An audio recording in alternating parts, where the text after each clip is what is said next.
pertainan sa ino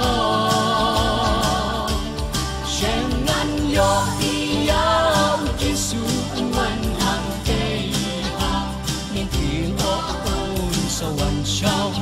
dehang tangan sa lino lahando mga dami habanga naginglet nga pagbanlet na bangalat at benden lagtalang nungin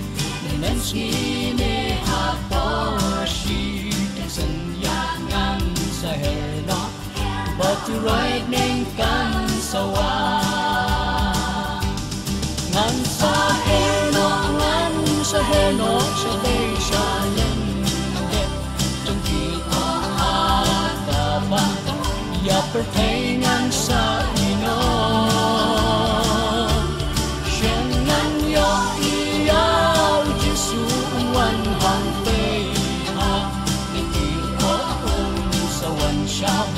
dehang tangan sa lino tupan kwe ato yakan kwe bendet yala kajing imlang balakot Banyashem yus in his name Habaniladet Lajing train in your ear